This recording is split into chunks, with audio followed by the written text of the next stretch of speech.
Oh, oh, that's so kind of you. All right, anytime. Okay, so what we're going to do is we're going to start off with a short meditation by our facilitator, Corey Yanka. So we'll just proceed with the recording of the meditation as Corey Yanka is not with us today. You got that, Greg?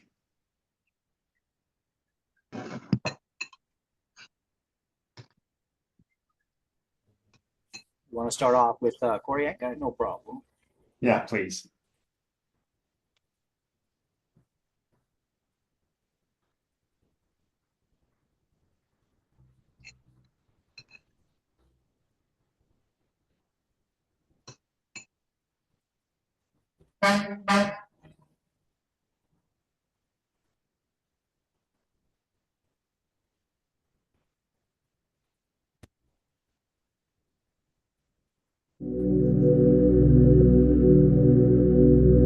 Lie down or sit in a comfortable position. To start, you might close your eyes if that feels good. Take 3 deep, relaxing breaths. In through the nose, out through the mouth. In through the nose, out through the mouth.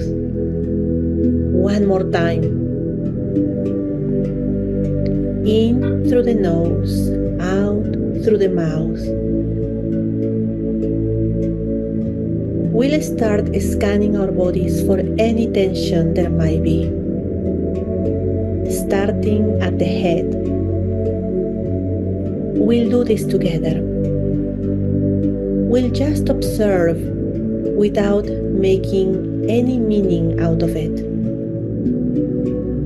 Scan the crown of your head, the back of your head, your face and neck, your shoulders, one arm and then the other, all the way down to your hands. Now your back, from the neck all the way down to the final bone of the spine.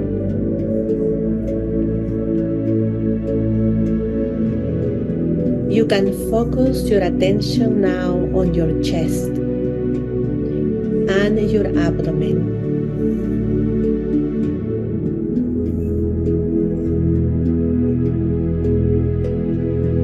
Are there any sensations so far? Any muscle tension? Just observe it for now. Continue with your right leg and foot and your left leg and foot.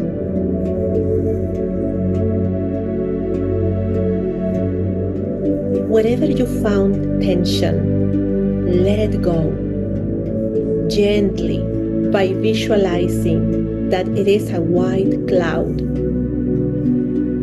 that slides down your body all the way to your feet, leaving your body through the soles of the feet.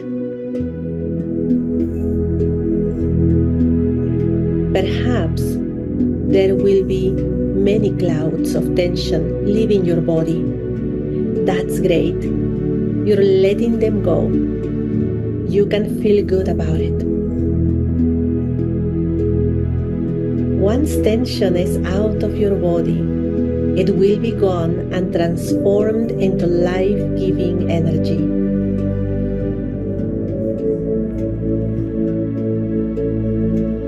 Let's take a deep, relaxing breath.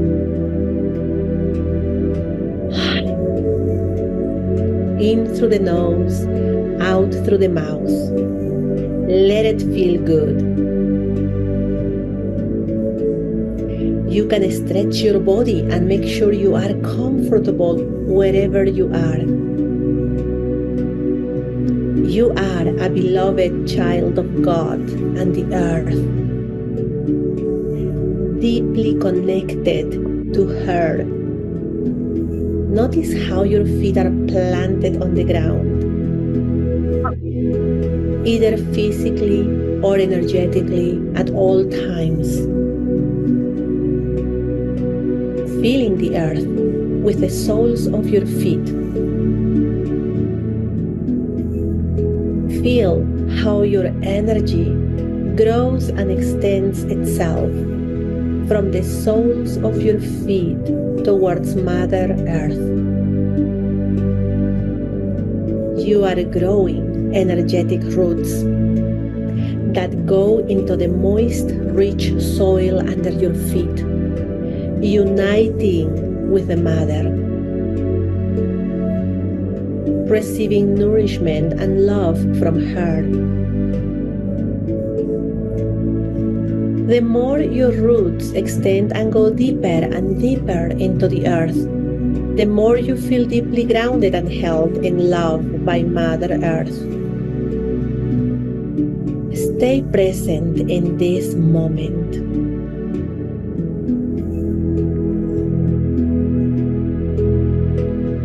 You can feel it.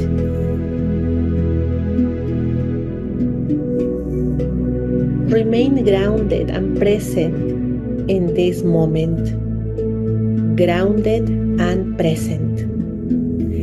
Grounded and present.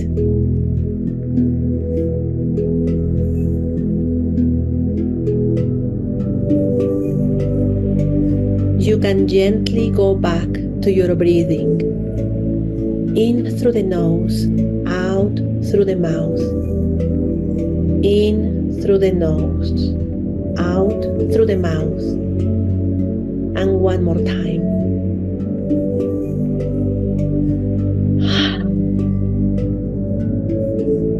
Now you can slowly open your eyes when it feels good to you, and move your body slowly as you come back. Enjoy a beautiful day.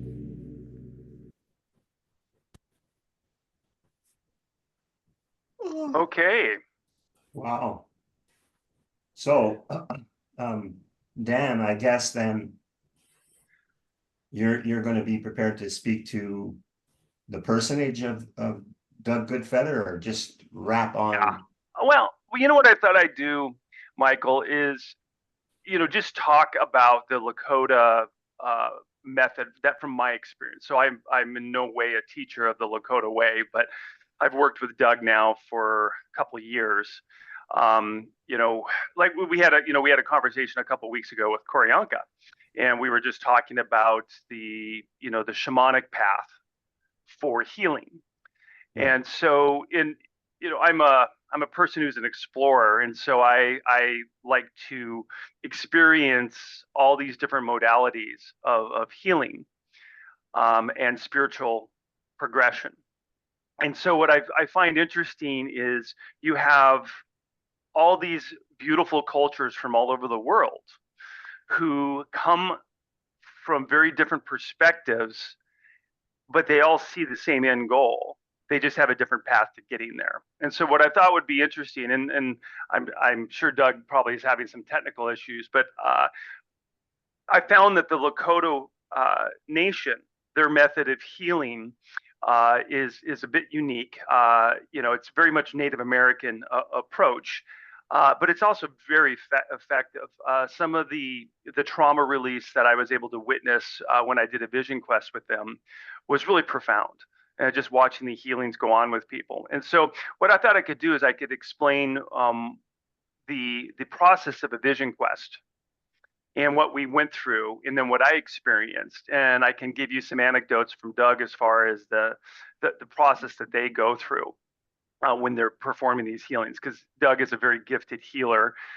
He has a like many of the Native Americans, he had a very traumatic childhood, and he used the Lakota way. He found himself back in the Lakota nation and used their methods to heal himself, and then in turn become a healer for his people. And as many people know, the Native Americans have had a very you might say abused relationship with our government. They've definitely been kicked around and moved around into just moved off their lands and just treated very poorly. And so there's a kind of a cultural trauma that they're working through, and watching their healing Still? techniques was pretty amazing. Yeah. So Why don't, yes, why sir. don't I How hasn't they kicked off their read the lands? biography that I've been given here? Just That'd be wonderful. as Mhm. a form of introduction and give some general comment here. So Doug Goodfeather is from Standing Rock Lakota Nation and a descendant of Grandpa Chief Sitting Bull. Doug Goodfeather is the spiritual leader of the Spirit Horse Nation, a human rights and environmental protection organization. Spirit Horse Nation educates and mobilizes a global community in conscious living, mindful consumption, and collective impact.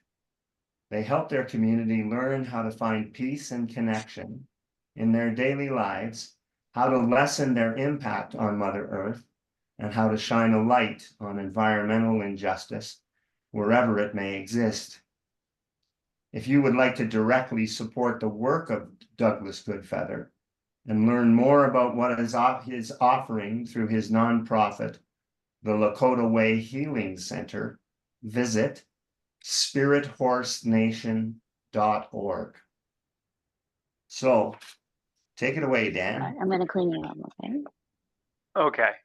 So my son and I met Doug a couple of years ago. My son is actually part Native American, and so we wanted to Oh, it's not. explore. What in We wanted to generation? explore. I'm sorry. Could Cilicia, could you put yourself on mute, please? Thank you. Sorry. It's okay. So we wanted to, my son wanted to explore his heritage, and so we signed up as volunteers for a Vision Quest, which was being held in the Rocky Mountains outside of Boulder, Colorado. And so we did the first year. We were just helpers, and we're serving the fire, helping build the sweat lodge, and basically were there that were participating in the ceremony. And it's a very personal ceremony, and it was really fascinating watching the transformation of the people as they're going through this, the deep releases of pain and healing that was going on. So the subsequent year, my son and I decided both to do a Vision Quest ourselves. So we went through the formal ceremony. So what a Vision Quest entails is, you go to a remote area and you're there with, other people looking for healing, and you identify an area in the mountains where you can build your area of solitude, and you basically are exposed to the elements. You can bring a sleeping bag, you lay on the ground, so you can bring like a tarp to keep yourself protected. When we were there, we got 1.5 feet of snow. This is at the end of May, so I mean the conditions are a bit austere. And so what happens is you go through, when you start your Vision Quest, you start with a sweat lodge. So these sweat lodges are very intense. You're in there, you're singing Lakota chanting songs, and you're basically preparing yourself for the Vision Quest. So you'll be in there for 30 to 40 minutes, and it's probably 200 degrees. I mean, it's extremely hot. It's to the point where you almost want to run out. It's very uncomfortable. The actual sweat lodge, what they'll do is they cook stones, these large river stones, to their glowing red hot, and they put them inside of a pit inside the sweat lodge. And the sweat lodge is basically a constructed tent, but made with canvas or buffalo skins, things like that. And so we all climb in there. It's pitch black, and then we go through the opening ceremony. So you do that for 30 minutes to an hour, and then you are to march to your specific spot where you're going to start your own Vision Quest. And so each individual goes separately to their area. They're led somewhat blindfolded. You have a towel over your head so you can't see anybody. You're not allowed to make eye contact with anybody. And then you're led to your spot. And so then you sit there in this spot that's probably 4 feet by 8 feet, carved into the side of a hill. and you sit there by yourself for many days. There's no food and there's no water. And that's kind of that's the thing that I thought was so, remarkable is some people will do vision quests up to 7 days and they're not drinking any water during that period of time and no food. And you're exposed to the elements. So in the days it can be hot and sunny, especially in Colorado. And at the nighttime, it would get down below zero and it'd be snowing, and it's a very challenging experience. And what happens is, as your body is being stressed in these conditions, it's amazing the pains that start to come up. And when I say pain, I'm talking emotional pain. In the Gnostic path, Michael, we call them our egos or our shadows. It's just a different path to get to it. It was really fascinating to me watching this. Just when you are in a sense stressed like that in solitude, how these attachments, these egos, these shadows rear their head, and you have to deal with them because you have nowhere to run. And so it was really a profound experience of identifying and digging into these issues. So my vision quest was 2 days, and that was pretty difficult. A lot of people there did it for 3 or 4 days, and because it was my first one, I just didn't know how the dehydration would affect me. And so then when you break your vision quest, you then go back to the sweat lodge, and you have another sweat lodge. So you're very dehydrated. You haven't had any fluids for several days. And then you go to another sweat lodge, and then they break ceremony and they give you traditional Native American foods and drink. And then you are, one of the brothers that have gone through the ceremony. And so in retrospect, looking at this, it's what I find so beautiful about all these different experiences is there are so many ways that we can heal ourselves.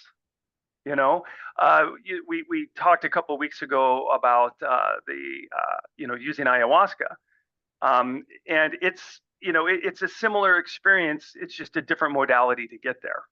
And the vision quests, I think if you go multiple days, you get into that same sort of altered state where you are communicating with your elders, you're communicating with your past lives. It drives you there. And I started getting visions and things like that when I was, in meditation, because I spent a lot of time meditating. And it's an incredible path of healing. So, when you look at what the Lakota Way Healing Center is doing, is they are bringing back these healing methods. And I think, when we look at Western culture, we've gotten so far away from our roots. And Michael, that's why, you and I, when we originally met, your involvement with the native tribes in Canada, that really brought a resonance between the two of us, because we see that the Earth people, our Earth brothers, I believe, are going to be part of this. Oh, hold on a sec. Doug's giving me a call. Hey, Doug.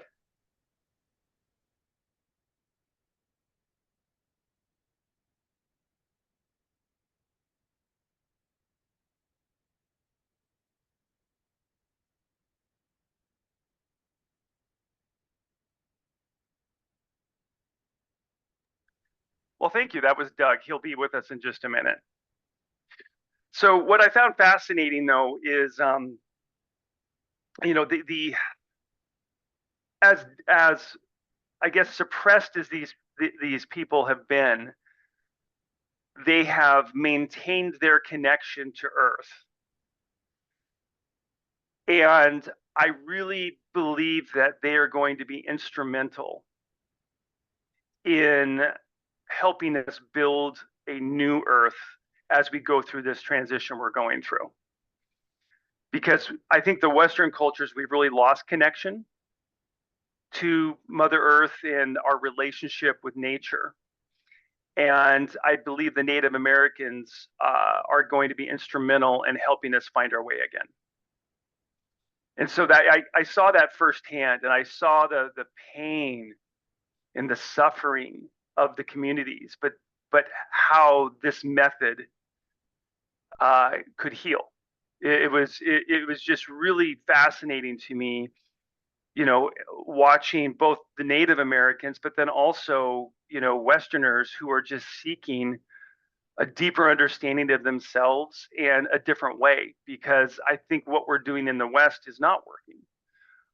There's obviously the people who are attending this lecture here today are seeking something, and so part of the Soul School Network is to bring different, I guess, cultural ways of healing and spiritual enlightenment, and to expose, you know, these wonderful ways our ancient cultures have found to heal themselves. And so anyway, Doug's going to be with us in just a second, or hopefully just a minute, and I will let him actually talk a bit. Michael, I don't know if you have any questions for me until Doug joins us. No, but I find the you know, the theme of what you're presenting there Mm-hmm. in terms of modalities, it strikes me that when you were talking about the vision quest, you're talking about the concept of shadows, egos coming up, Mhm. and having to face them, and the similarity between the Inca teachings. You know, the Inca teachings, the second step to the raising of consciousness is the elimination of the egos. They made that a central key to the ability to raise your consciousness. And what you were describing in terms of the sweat lodge ceremony was exactly the sweat lodge ceremony combined with going to your isolated spot, right? It's a combination. What the sweat lodge is doing is pulling the toxins, and that's including the toxins that are in the brain and the thinking, and what brings about that process. So I find it, you know, it's interesting. We're talking about the Lakota way of healing, which matches up with the Inca teachings, which I'm sure if we go through the whole scriptures of Buddhism and et cetera, et cetera, et cetera, we're going to find the same thing. We're going to find the exact same thing, which is one of the critical features to healing is ridding yourself of your egos, your shadows, facing your fears. All of those things line up with what I know to be, you know, let's just say the commencement of the beginning of all religions. And so I hear it. Douglas Goodfeather is with us now, so go ahead, Dan. Great. So one thing I want to add to that, Michael, is I read an article the other day called "The Body Keeps the Score," and our trauma is written into our bodies. And so what I found was profound with Doug in the Vision Quest is that because we're stressing our bodies so much with the sweat lodge and the other, that it brings that trauma to the surface. So Doug, you're on mute right now. If you could take yourself off mute, I want to introduce you. So I just give you a little bit of background of what I've talked about. I explained how I met you with my son and how we went through the Vision Quest. And I've given my perspective on the profound healing and the methodology of the Lakota way of healing. But I would love to hear, I think this group would love to hear your background and then how you evolved into becoming the healer that you are, because you have really impacted a lot of people, you know, in your area and helped so many heal. And so I'd love to hear how you came to this, and then you talk about what you go through when you're healing people. Well, okay, chante was the you are chichapi. We are going to milo. Ja, hier nach chikile ata. Tenate estima. Hampi ki he. Wochikim kagapi. Ja, yan chunkas ke hechimitaha. Good morning to all of you. My name is Doug Goodfeather. I apologize for coming in late. We had a ceremony last night, Sweat Lodge, and it went real late and overslept a little bit. But so I apologize for coming on late. It's good to see you, Dan. Hope you're doing well. Well, there's different modalities healing modalities that I've learned throughout my time doing this kind of work. My work literally started probably back in 1997 when I started to really get involved with I was back then I was recently sobered up. I sobered up in 95. And then right after that, I was introduced back into our culture. And from there, there's a protocols that you go through. And a lot of times these older men that will bring you through these protocols, they will teach you a lot of these the protocols of doing sweat lodges and stuff like that. And so I went through that I guess you can say training for about 7 years before I was even allowed to pour a sweat lodge, sit in a sweat lodge. So I went through, but I was raised that way as well. And I was raised with, I guess you can say, raised in two different worlds. And so I was raised in our cultural way, and I was raised in our cultural way, and I was raised in the Western way. And so my grandma told me how to understand both ways that you had to operate in and to live in. And so she said, educate yourself in everything.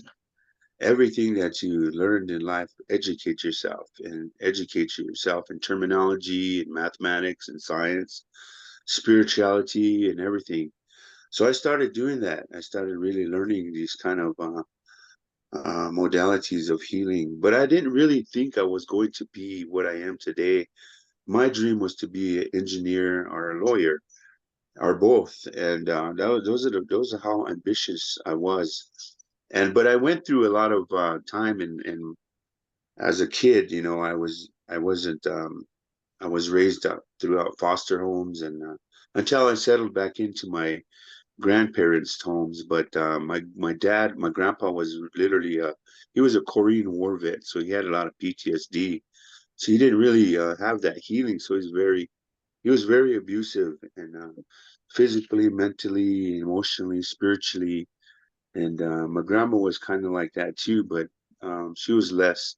So I came through these kind of traumas, and growing up through boarding school. I mean, not boarding school, but adoptions, foster cares, and system like that were very abusive in all kinds of ways you can think of. And so I came through this time of this kind of abuse, and then through school.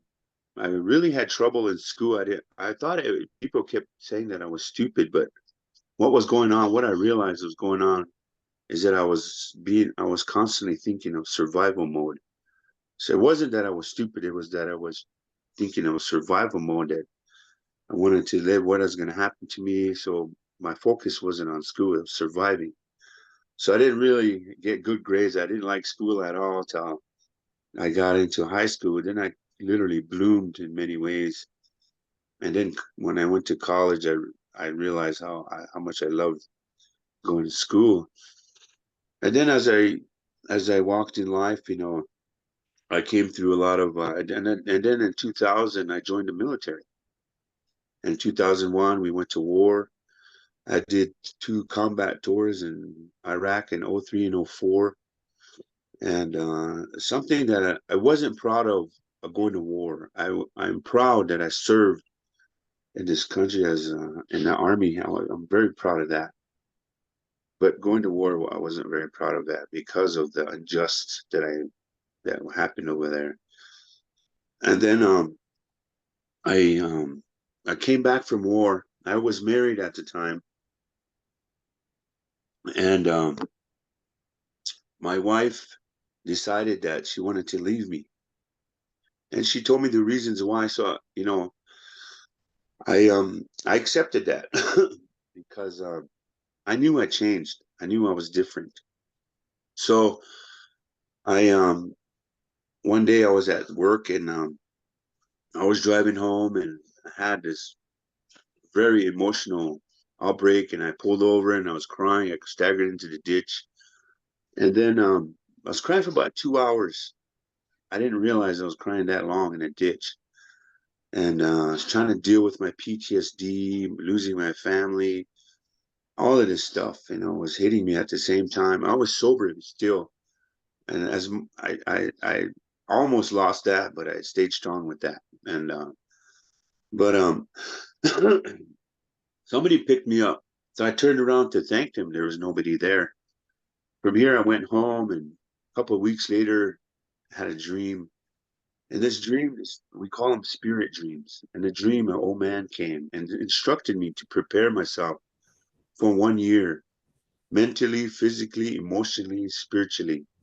He said, I want you to prepare yourself for 1 year, because when that 1 year comes, you're going to go on a vision quest. You're going to go to the Black Hills, where our people have been going for thousands of years to pray. And there's a place up there called Bear Butte, Matopaha. That's where a lot of the indigenous went to pray. So after that 1 year, I prepared. I got ready, and I was running. I was eating right. I was meditating, because the psychological about the vision quest, it's going to test you, because as you went to pray. Hello?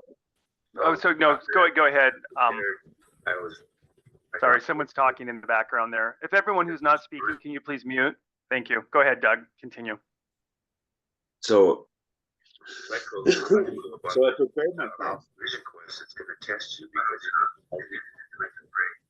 SSN, could you please mute yourself, please? Oh, so no, go ahead. Sorry, someone's talking in the. That's great. Okay, Doug, I apologize for that. Go ahead and continue. No worries. So, as I prepared myself, I had to get ready for the for this vision quest, because I'll be up there for 4 days without food and water. I was going to fast, so mentally, I had to prepare myself, because that's one of the hardest things to do, as you know, Dan.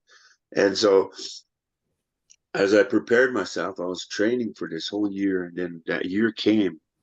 I went to the Black Hills, and I offered a ceremony tobacco to one of the spiritual leaders at the time, and he accepted it, and he put me up on the vision quest on Bear Butte, South Dakota.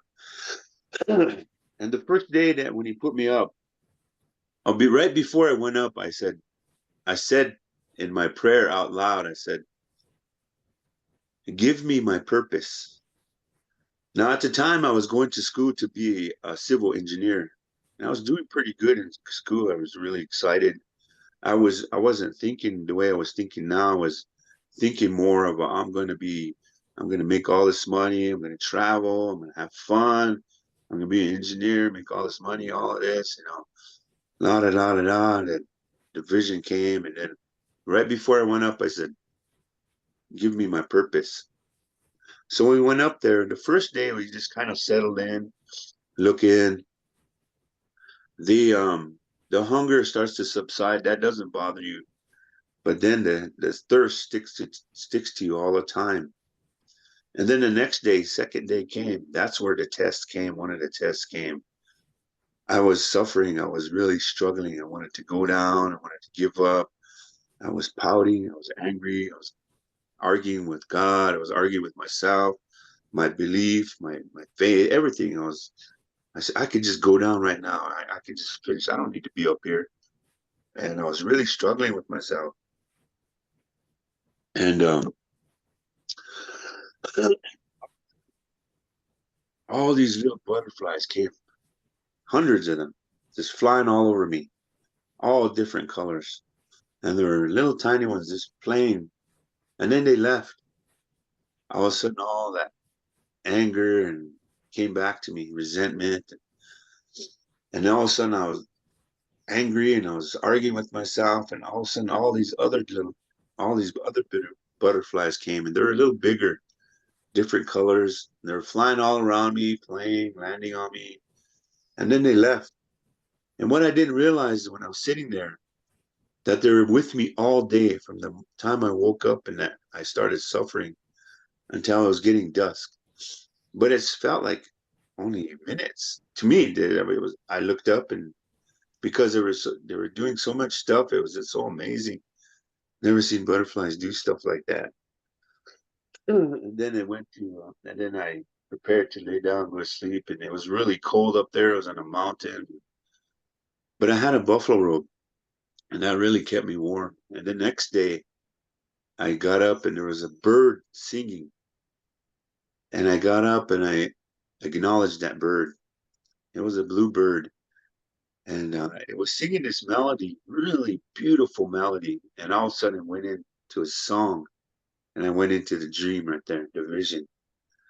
I went right into the dream, and when I came into the dream, I was standing on top of the mountain I was sitting on, but the old man was with me in our dream. He said, "It's really good you came. It's good you came." He said, "That was me that picked you up in the ditch. That was me. That was me that was in the dream that told you to come here." And he said, "Look," and he pointed out, and the ground rose. And as it rose, it was rumbling and thundering, and it was all dark and black and everything. And all of a sudden, all these people were in despair, fighting, and it was all races fighting each other. It was very a despair scene.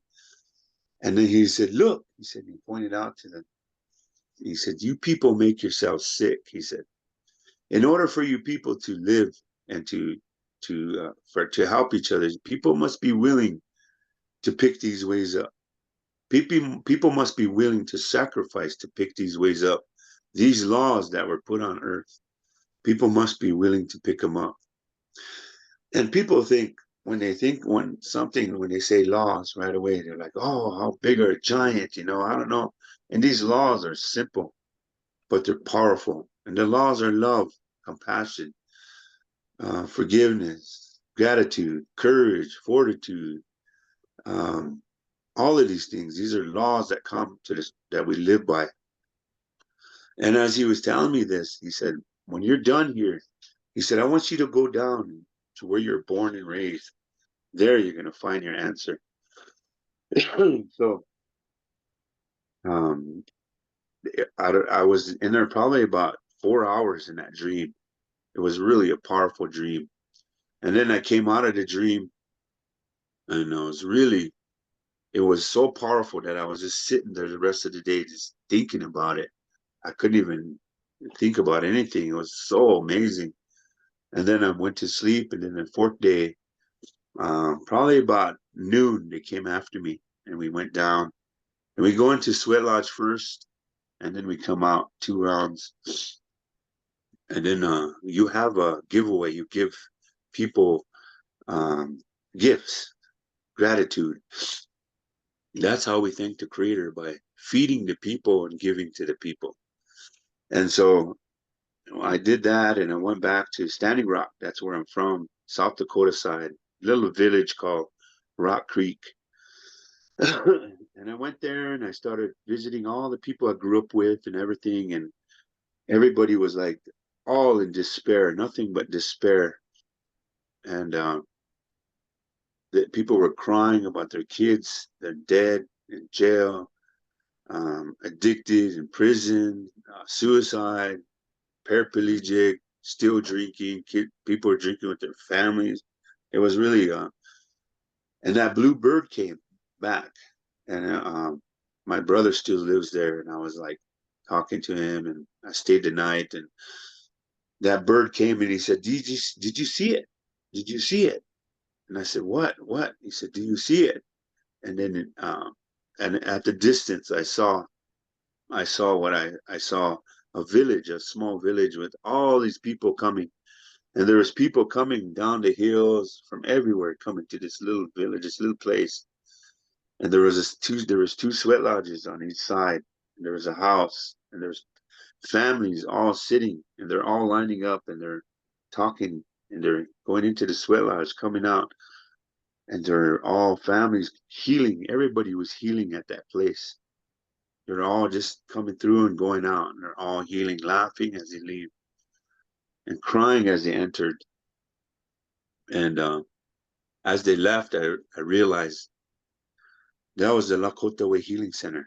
That's where the vision that gave me the purpose of what I'm doing now, the everything that I am came from that dream. And the civil engineering, the passion to do that just went out the door. And this came in, this passion came in and sat in. And I was like, I was kind of sad, but at the same time, I was very intrigued about what was going on. And so I started practicing these spiritual ways. But then I realized something too. It started teaching me not just these spiritual modalities, but it also started incorporating scientifics and mathematics in it.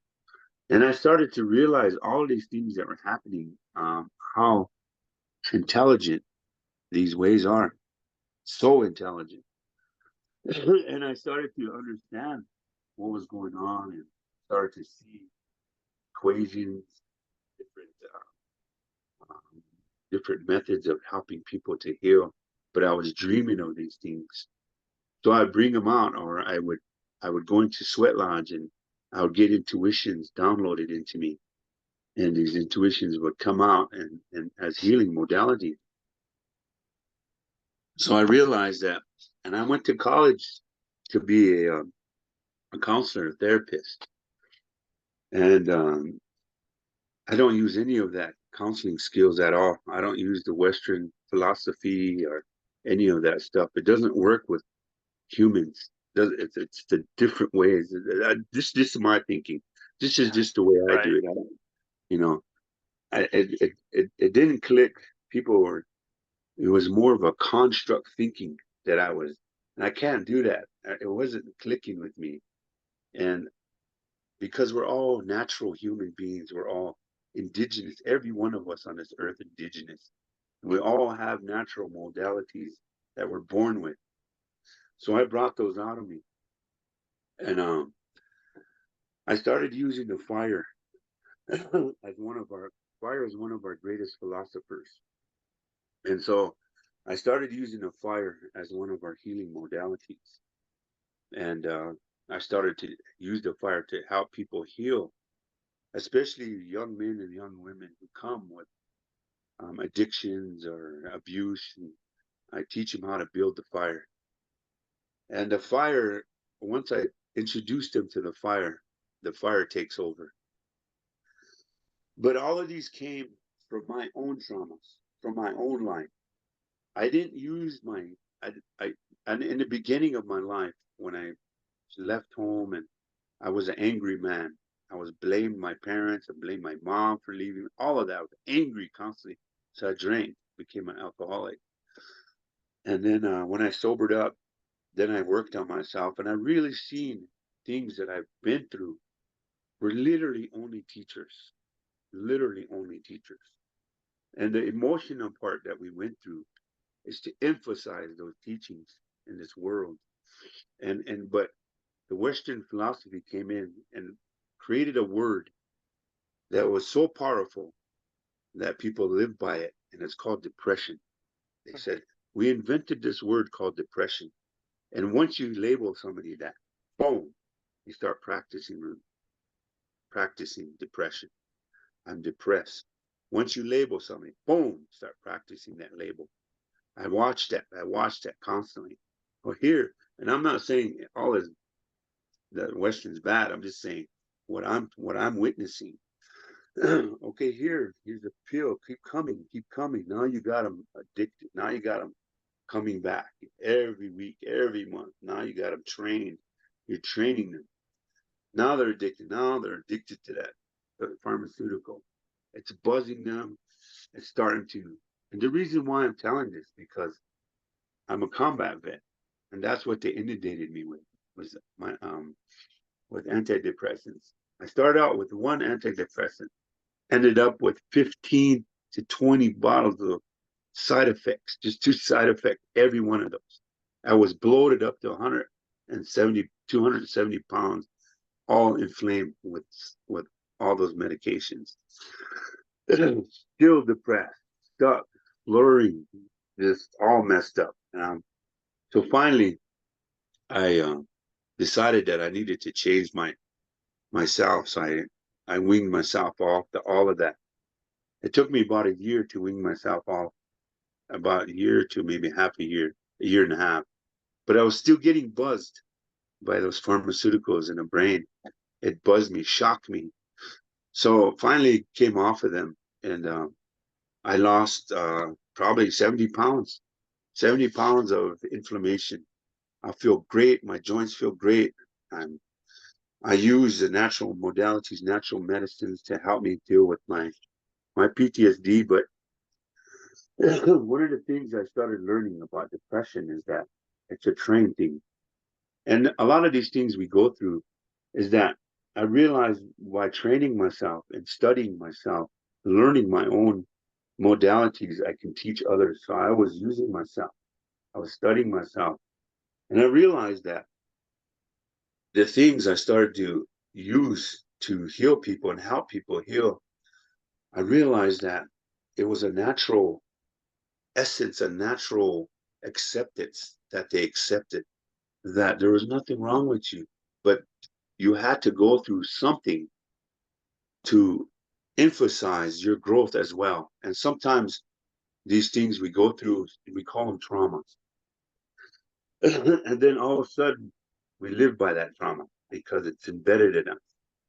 So then you go to the doctor, and then they start working with you and try to help you and heal you and guide you. But at the same time, they got you stuck with them. Now you belong to them because they got you addicted to them. And some of these guys that, they can't live, without having that counsel all the time.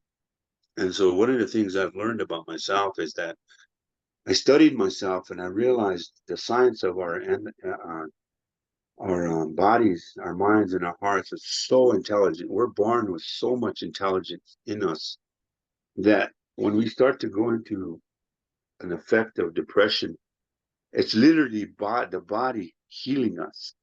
We're going through a depression. We're going through this healing. The body's so intelligent and knows how to heal itself. But when you have that emotional hardship, we think right away it's depression because we labeled it now. Now we labeled it. So, oh man, it's depression. I don't like it. But we like being happy. We like laughing and dancing. But we don't like being this. But it's the same thing. It's just a different emotion going through you. It's natural. So it's coming through you. It's literally body healing you. It's just got to get out. It's just got to come out. And then you're like, you'll feel it. So how you get it out is you exercise, you work out, you talk about it, you meditate, you cook, you go outside to you get in the sun, you listen to kids play, you listen to birds, you listen to the water, you listen to the wind. These are all natural modalities that we're born with on this earth. But man thinking came in and said, oh no, we got to control this. We got to control this now. And we got to control this. And you're this, and you're that, and you're this and that. See, that's a construct, man thinking. But when you listen to the natural thinking, you start to follow that because it's acceptance. It's not anger, it's not blame or shame, it's not pointing you, it's not labeling you, it's healing you, it's helping you. So you start to feel these things start to come out. And then the sweat lodge. Now, when you go into the sweat lodge, as a scientific thinker, we use lava stones. So I took these lava stones and I was very curious about them. I was looking at them. I said, what comes out of these? What's in these? Some of these lava stones have been sitting out here for thousands of years. I wonder what's all in them. So I took 4 of them and I took them to the University of Colorado in Fort Collins, Colorado. And I had them studied, break them apart and analyze them, study them, and then give me the results back. So they came back with the results and they found out all these ions and these minerals. But they had, in a lot of these, they had shock waves in them. Like, and what that was cymatic waves that was Hmm. frozen inside that lava stone. And all these minerals and ions and all these other, I can't remember what they were, but they were all frozen in there. So what you do is when I realized, you heat them up to red hot, and you bring them into sweat lodge. As soon as you pour that water on them, it releases all those ions and minerals. And they go in us and they push all the negative and detox us. They start to detox us. But inside the mind, when you're depressed, and this is where I start to help PTSD combat vets, is there's a protein in your brain called a dynorphin peptide protein. And what happens is you heat that up. When you heat it up, it actually starts to counteract depression and addictions. So it helps you heal from that. It helps you to cope with that because it calms that down, and it helps you to see who helps you to understand what's going to relieves you from that. And so so you keep coming back, and the more you come back, the more it heals you. So, and if somebody's out there that is a counselor, probably knows about that peptide, that dynorphin peptide, and that helps, and that still literally starts to heal as well. So these are the things that I've learned, and the fire as well as a philosopher. And so I start to help teach a fireman. Okay, we're going to teach her, or a woman or a girl. Okay, we're going to teach you how to build a fire. And first of all, gather things, and they might be frustrated, angry, pouty, never worked like that before in their life. Keep it, watch them, see what's going on. You're literally going to understand their emotions about themselves when you watch them do that, because that fire is going to start to work with them. And you can start to see their frustrations, what they're good at, what they're not. Start to analyze that and you're watching them. And then when they get frustrated and they can't build a fire, and you assist them, help them. I said, these are people, we're people coming in to help you understand that. And my dog's coughing. Sorry if you hear him coughing. But we start to help them, and then all of a sudden they build a fire by themselves and they're all happy. But yet they come again, okay, start a fire. All right, they start to chop wood, work at it, they're getting better, they're starting to get all these ideas. It's teaching them. Fire's teaching them. I'm not even there watching them at a distance.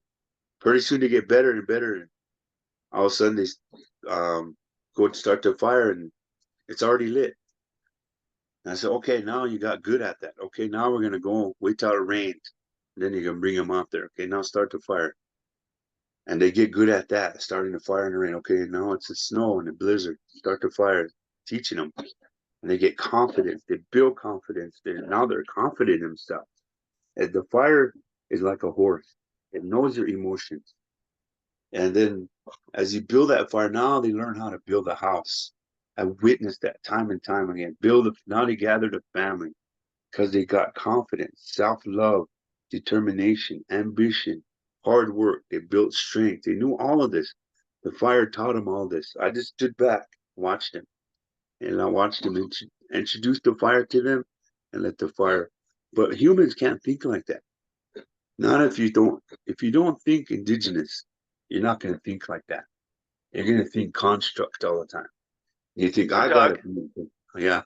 Yeah. So it sounds, what you're saying there is that thinking indigenous, in a sense, is seen with the heart instead of the head.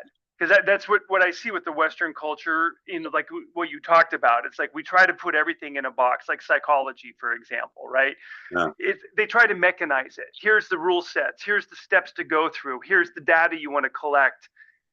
But the true healers feel with the heart and heal that way. And so I'm listening to you.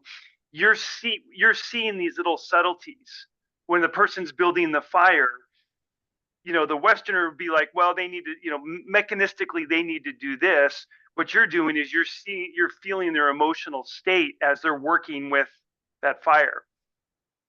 That I thought was so profound when I was working with you and just seeing how you operate. It's the Native American way or the indigenous way is you have a different sight, right? It's like your third eye is open and you can see things that Westerners seem to be blind to.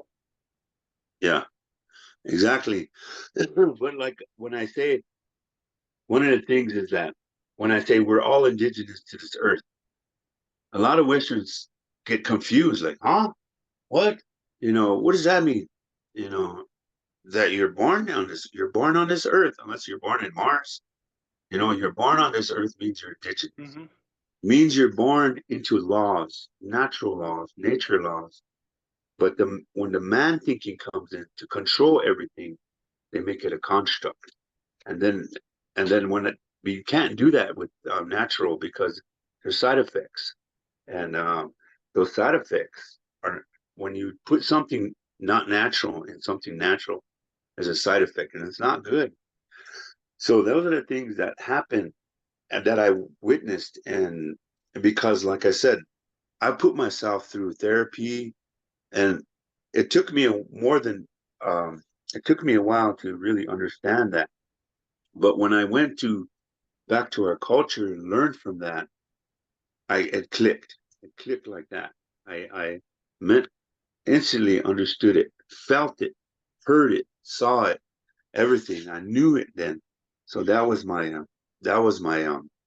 understood. That's the way Mm-hmm. I have to teach. And so, I always say, Yeah, just one second, real quick. Folks, we're at the top of the hour, but we're gonna, Doug, if it's okay with you, we'd like to continue on after our scheduled time, just because this is so interesting. So anyway, go ahead and continue.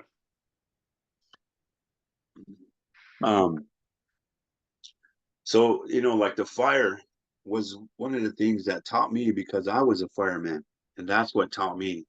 Because when I first started to be a fireman, I was frustrated, I was crying, but when I got good, it really made me feel so confident. And back then, the old guys, very strict, so you had to walk like that. And I was very confident, and I was really good at being a fireman. And I was seeing them proud of me made me really, it emphasizes my healing as well. And so we go into another step of healing. A modality is called going into the storm. Here we talk about the Buffalo people, the Buffalo Nation, and the way the buffalo was created. It has all this fur and this big giant head. And the buffalo never runs from the storm. It goes into the storm because it knows it's going to come out sooner. So this is the metaphor of healing. And the philosophy of the buffalo is never leave a warrior behind. And so when somebody's going through a hard time, I say, okay, we're going to take you into the storm. I have to. Because if you run, you're going to always be running. We want you to face yourself. So they'll go into the storm. And I tell them, when you go in there, the Buffalo people are going to help you. They're going to guide you through it. Because there's going to be sometimes you can't see, you can't hear, because you'll be so inundated with hardship. And so, but you're going to have to understand something is yourself. So these are the things I teach them how to heal from body memory, from blood memory, from all of these things that they've been through in life. But I help them to feel it, to see it, to understand it, because it is, like I say, our bodies, minds, and heart are so intelligent. It turns it into a teaching. So when you come out of that storm, there's going to be people waiting for you there. And here is going to be your time to reciprocate. And that's one of the laws, is to reciprocate. You can't just take and take. You got to give. And that's how the sacred movement keeps moving in your life, reciprocating. Because if you don't, you're going to get stopped, and the law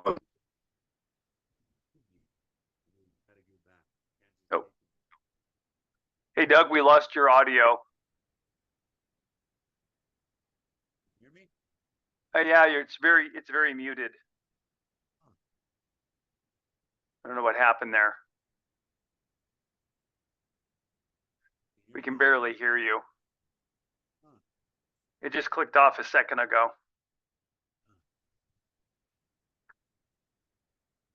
Oh, Can you hear me now? yeah, it's something I'm not sure what happened there. I can barely hear you.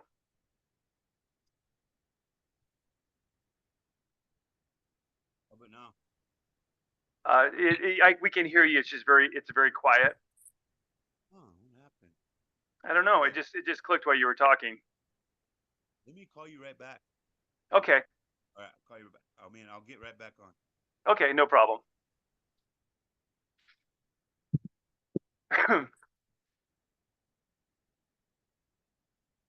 Oh, we have some questions or no?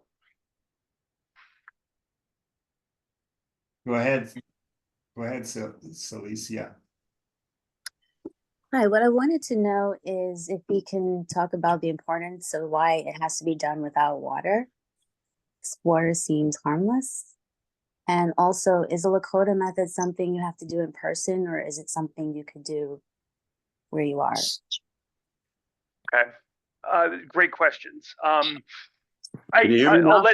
oh yeah, we sure can, Doug. All So right. Doug, we have two questions for you. Okay.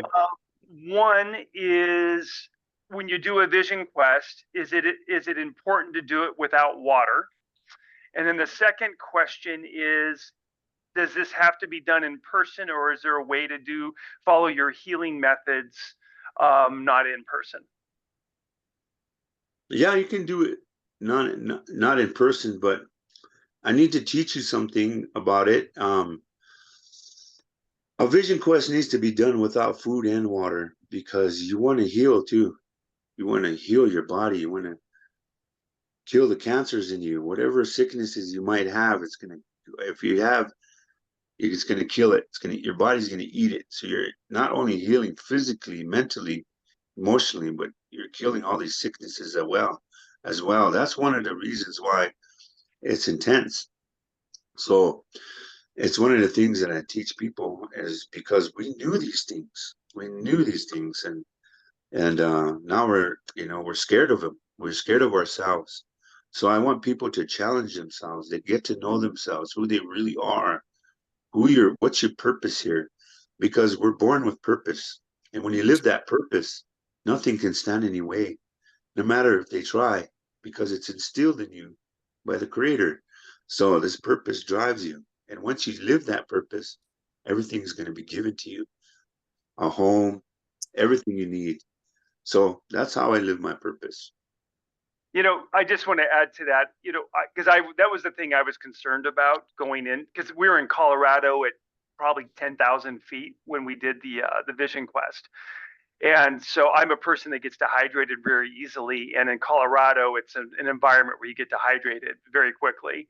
Combine that with the sweat lodges.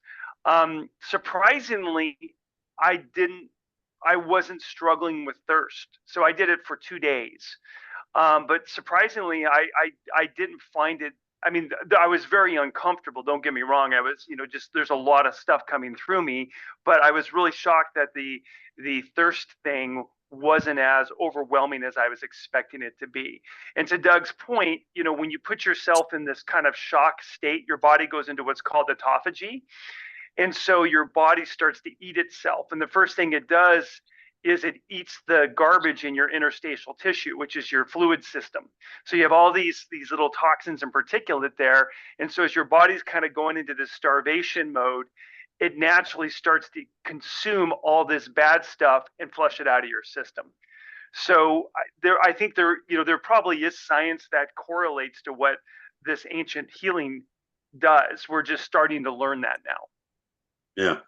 So, Exactly. so Doug, one of the things that I thought was interesting, you talk about the Creator, and as far as this, the sacred school network that we're doing, we're exploring these different belief systems and just how people view spirituality. And so, I would love to hear your personal, you know, understanding of the creator, you know, in the Lakota ways, understanding of the creator, because I think it's a very beautiful story, and I love how it, you know, it aligns with many other indigenous beliefs around the world.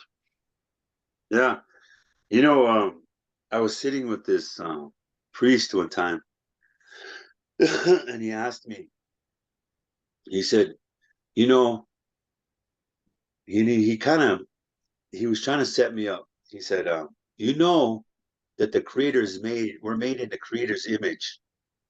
And I looked at him and he said, you know that, right? He said, well, what do you think? What do you think how do you think the creator, the God is in your life, and how the creator, or how God treats,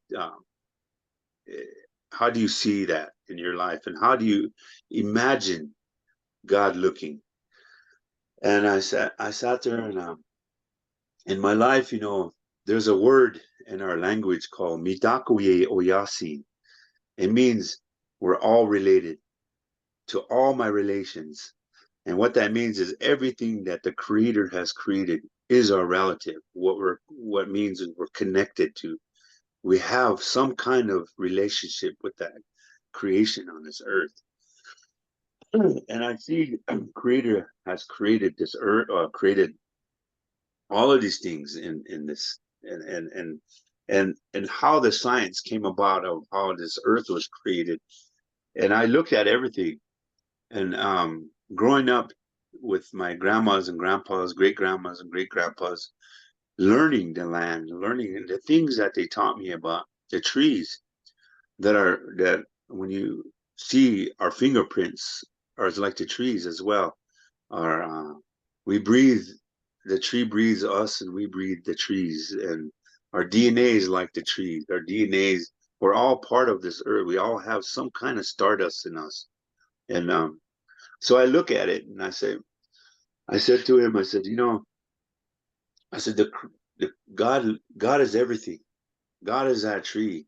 God is that dog. God is the fire. God is me. And when I said me, he went, oh, what? Why would you take the God's name? I said, I didn't. I just said, I'm God. He said, you can't do that. And I said, why? So if I'm created in your way, if I'm created in God's image, then I'm God. I'm also God.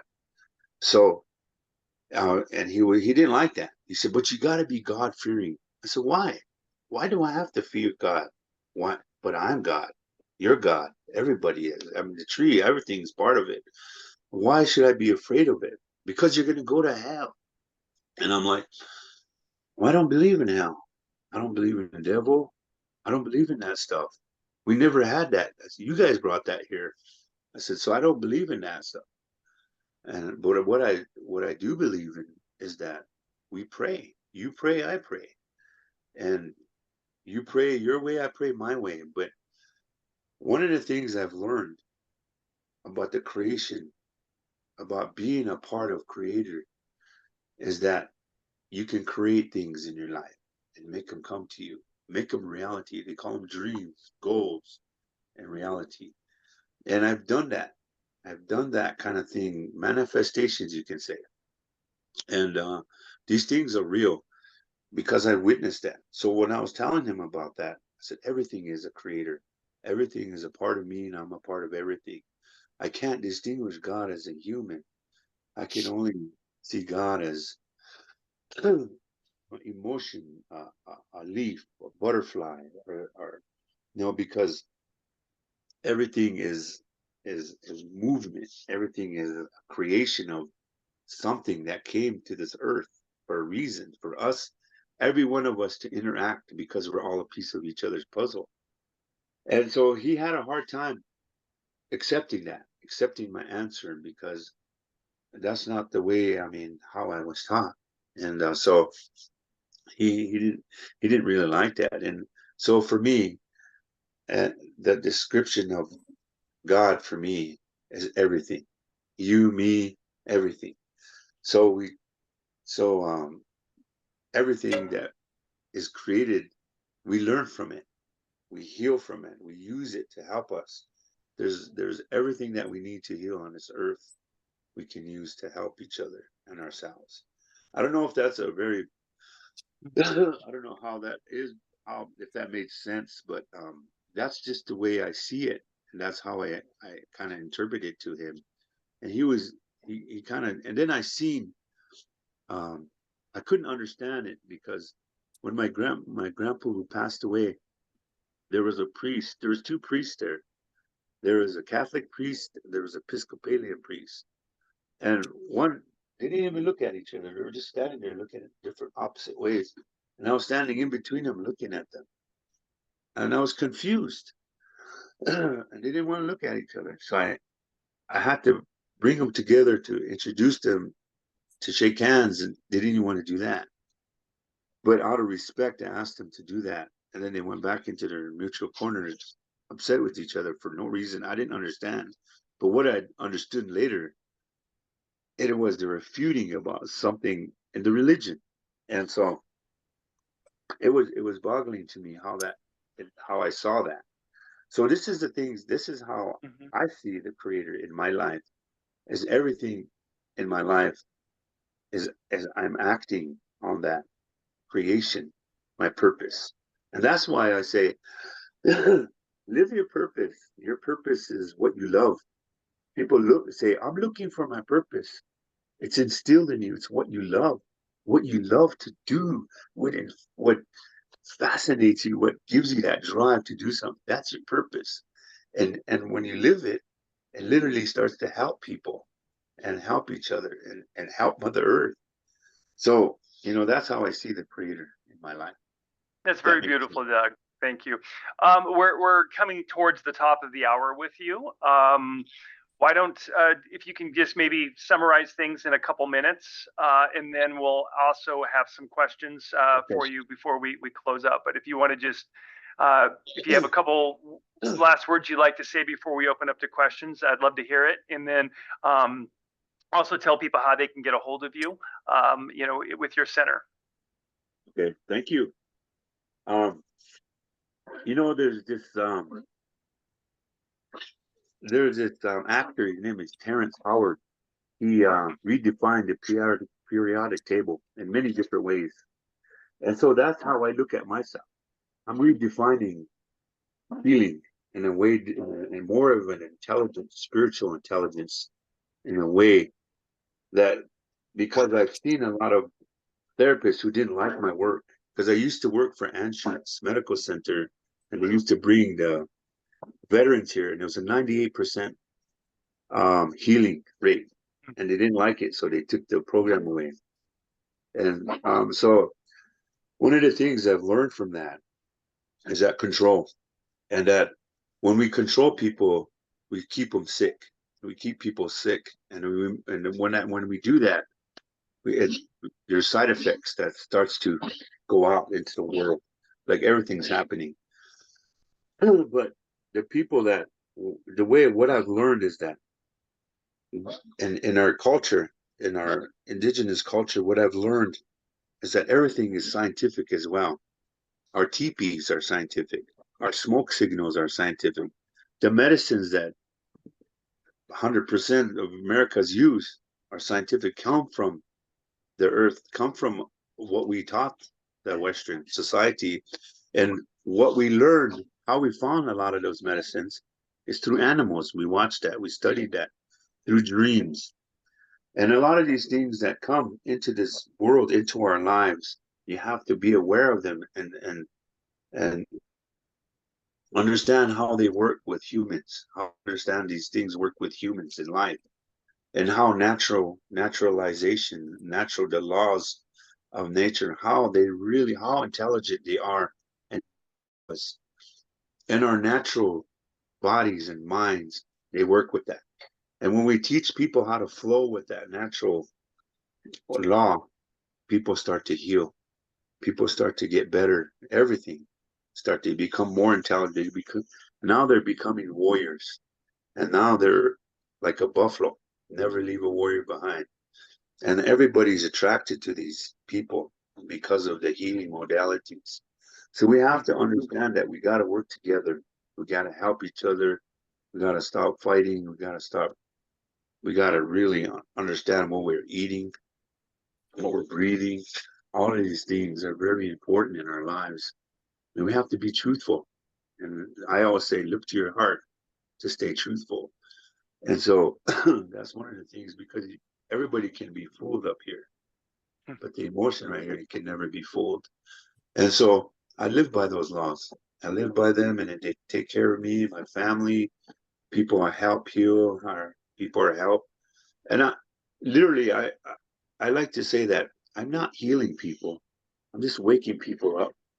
I'm helping them. I'm teaching them how to heal themselves.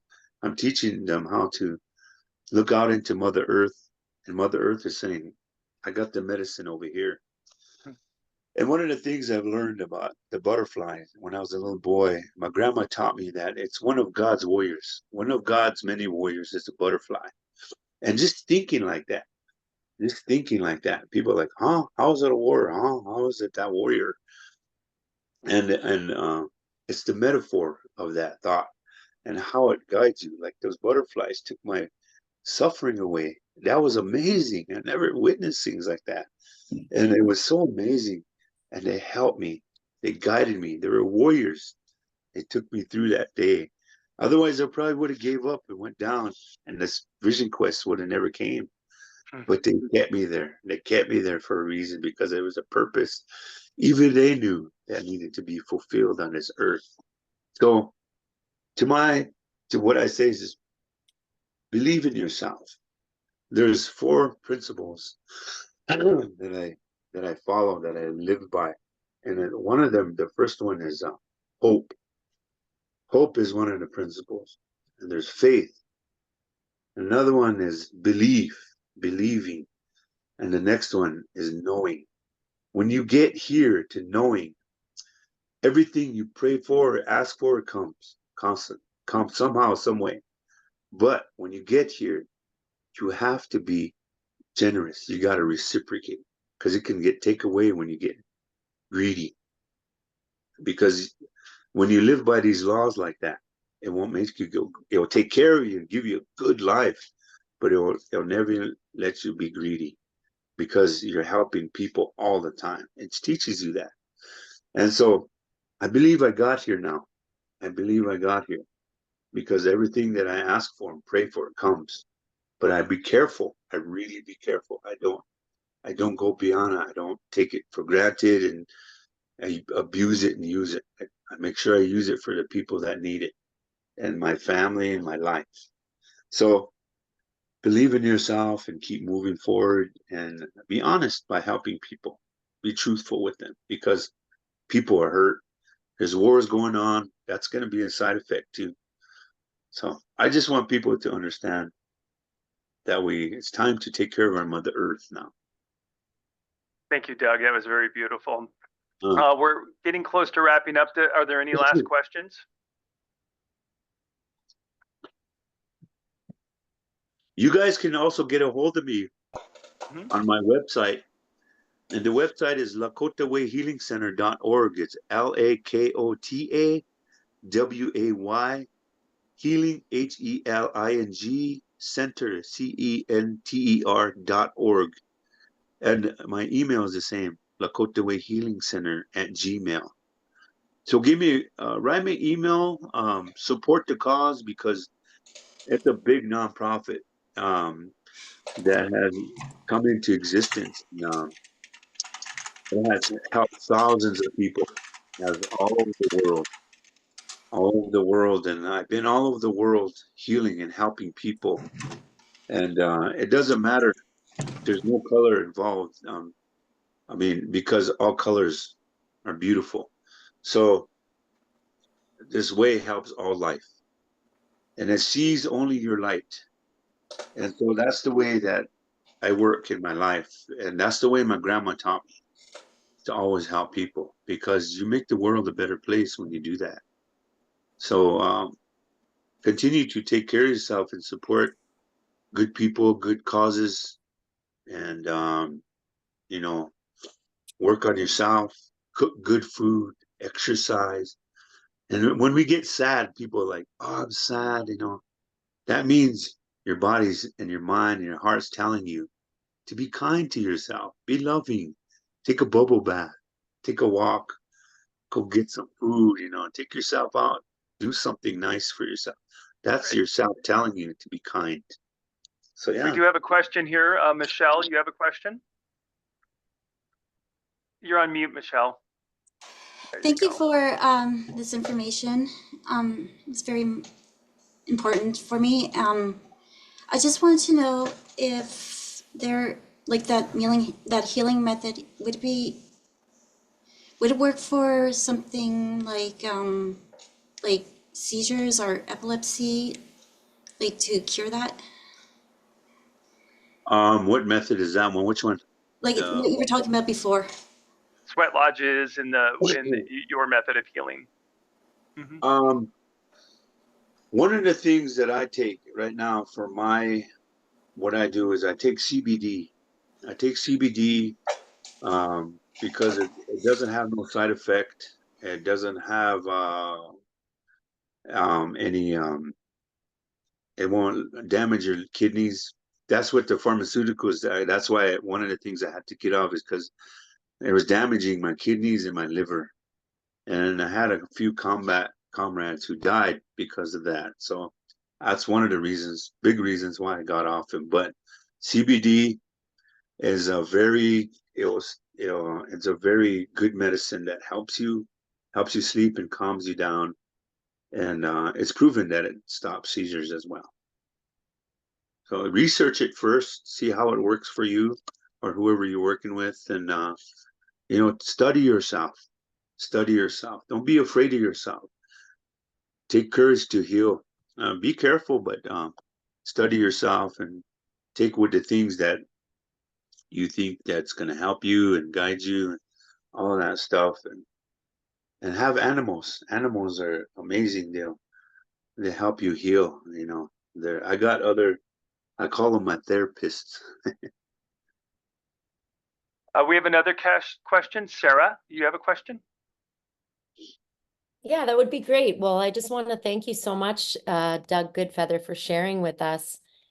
It was really beautiful how much you were able to share about your own experience and, that you were able to join us after the sweat last night. And I just wanted to say that it was really cool to hear near the end there. I could really just feel your heart opening up, that connected to the beginning where you said you were trying to find your purpose. And then that really came through near the end, which was a really wonderful reflection for me as well about practicing, that we find our purpose through practice. And I watched you do that as you were speaking and practicing what it is that you do.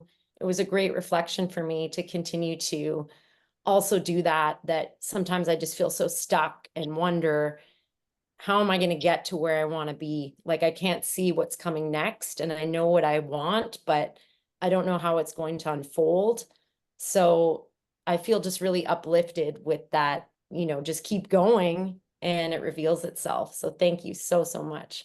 You're welcome. Thank you. Appreciate that.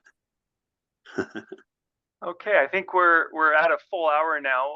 Michael, can I turn it back over to you if you'd like to say some closing words? Surely, thank you. Excuse me, sorry for my voice.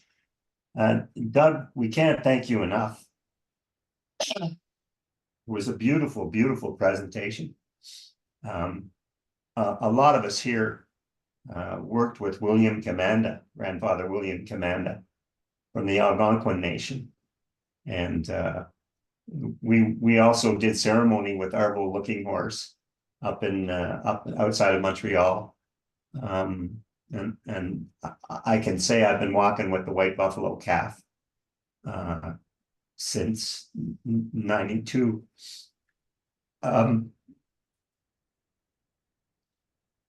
What's moving about what you have said is as you're talking about consciousness and the consciousness of the dominant society and the consciousness of the indigenous society, which in the end should be everybody, because that's exactly what you brought as a message. You know, love is what's holding the universes together. And that love comes in the instrument, in the symbol of the heart. And so your message is heartfelt, felt by all of us. And the way forward is only through the Red Road because of that relationship to Mother Earth. The consciousness of the Mother Earth with our consciousness will bring about the change and the transition that we're looking for. And I just bless the ground. You know, I have a book out called Think Indigenous. You can get it on Amazon. Check it out. It's got a lot of my teachings in there. And yes, consciousness, so powerful, you know, to really see yourself in that way inside there, you know, and to really go deep inside your own universe.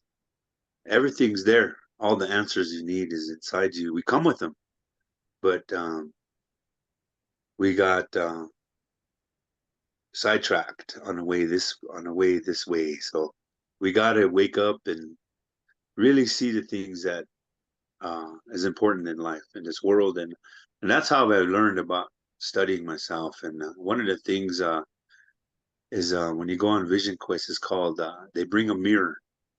That's a mirror, and they put it in front of you, and this mirror is for you to look at yourself. And here you're going to learn yourself, learn the universe that lives in you. Sometimes you might be angry, and this is where I tell people, look at yourself and teach yourself how to love yourself. And you might not want to look at it. You might be looking the other way, but you're still going to be there. Still going to be there until you tell yourself you love yourself. Once you tell yourself you love yourself, you're going to like that person in that mirror. You're going to love that person in the mirror. It's going to change. So yeah, very powerful. Right on. So Greg, can you put up the mantra of unification? There we go. So we'll end this with the mantra of unification, and thanks everyone for being here. You know, please check out our website, soulschoolnetwork.com. Get involved. Mantra of unification. The souls of all are one, and I am one with them. I seek to love, not hate. I seek to serve and not exact due service. I seek to heal, not hurt. Let pain bring due reward of light and love. Let the soul control the outer form and life and all events, and bring to light the love that underlies the happenings of the time. Let vision come and insight. Let the future stand revealed. Let inner union demonstrate and outer cleavages be gone. Let love prevail. Let all humanity love. Wirakocha. So thank you everyone for being here. Next is June the 9th. I believe we're going to be talking about the 7 cosmic rays. So it'll be an interesting as today. Bye, y'all. Thank you, everyone. Doug, thank you so much. Yes, Doug, and Carol. thank you, Dan. Thanks, everyone. Much love. Bye. Care, bye. Bye. Dogsha.